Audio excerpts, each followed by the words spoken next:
On February 7th, Donald Trump issued an executive order to draw up a plan to admit as refugees Afrikaners in South Africa who are victims of unjust racial discrimination, especially because of the recently passed law that allows the government under certain circumstances to seize land without compensation. The order also cuts off all aid to South Africa, and a big reason for that is that it accused Israel, not Hamas, of genocide. What's the reaction in South Africa? In an official statement, the government said the order fails to recognize South Africa's profound and painful history of colonialism and apartheid, and that whites are amongst the most economically privileged. South African President Cyril Ramaphosa bared his teeth in Parliament.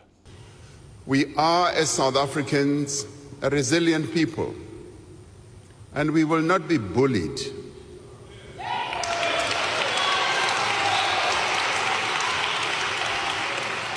We will stand together as a united nation, and we will speak with one voice.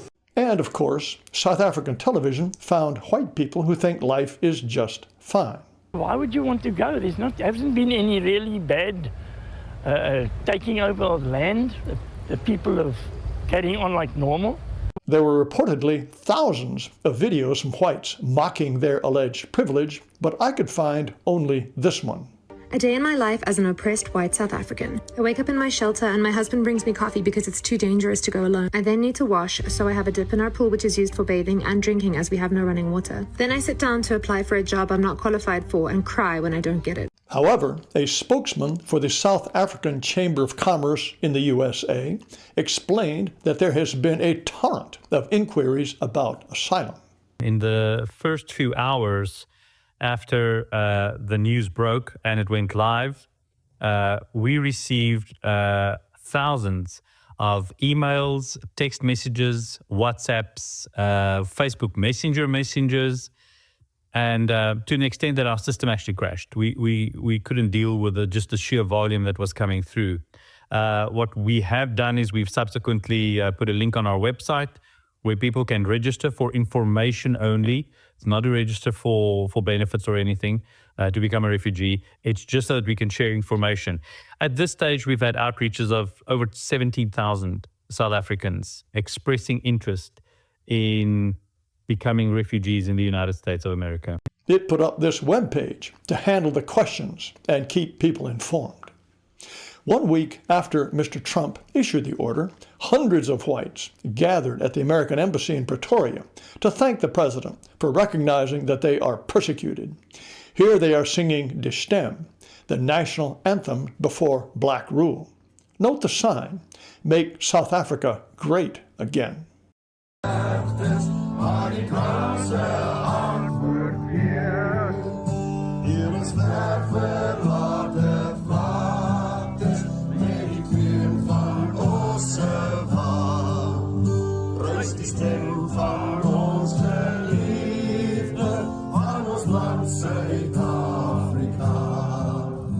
South African blacks were angry.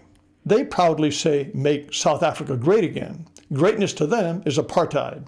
We cannot coexist with these racist things. Note the 10,000 likes. This was another black's idea of what whites want. Likewise, see what happens when you try to be kind to colonizers who happily watched you be subjugated for ages. Yuck, the fucking audacity. This, however, was perhaps the best sign at the demonstration.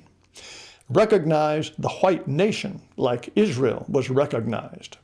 This is exactly what the United States should do. If whites in South Africa had no choice other than to be slaughtered, as the 3,000 crosses set up in memory of murdered farmers suggest, then by all means, let them come to America. Julius Malema of the Economic Freedom Fighters certainly likes to chant, "Kill the Boer, kill the farmer." Kill the Boer, the farmer. Kill the Boer, the farmer. Brr, pa, pa. Brr, pa, pa. Attention. However, if South African whites fled the country, the nation would die. It cannot live outside of South Africa. Jan van Riebeck planted the flag in South Africa in 1652, just 45 years after Jamestown in Virginia. In the 1830s, Afrikaners made the great trek, 1,000 miles into the near deserted interior. The Voortrekker Monument is eloquent testimony to their courage and determination. This is the monument at Blood River, where 464 Voortrekkers held off an army of more than 10,000 Zulus after King Dingane, here illustrated from life, betrayed Voortrekker leader Piet Retief and had him and his peace delegation of 70 men slaughtered. This is the Church of the Vow in Pietermaritzburg, which the Boers built in 1841 to fulfill the vow they took before the Battle of Blood River, that if God delivered their enemies into their hands, they would build a house of worship in his honor. Today, it's a museum. And of course, Afrikaners fought not just one war of independence, but two against the mighty British Empire. Perhaps I'm drawn to these men because they remind me so much of my Confederate ancestors and their failed bid for independence from a stronger power. The Boer nation has a language, customs, traditions, and established the most prosperous, successful, and powerful nation in the entire African continent. That nation was betrayed by whites all around the world. These happened to be Germans, who insisted that they turn their country over to blacks. Now, South Africa can barely keep the lights on, and its once magnificent railroads are a looted shambles. Blacks even rip up the rails to sell for scrap. Johannesburg used to have a world-class art museum. Black economic empowerment is the name of a massive nationwide race preferences system that makes ours look like fair play.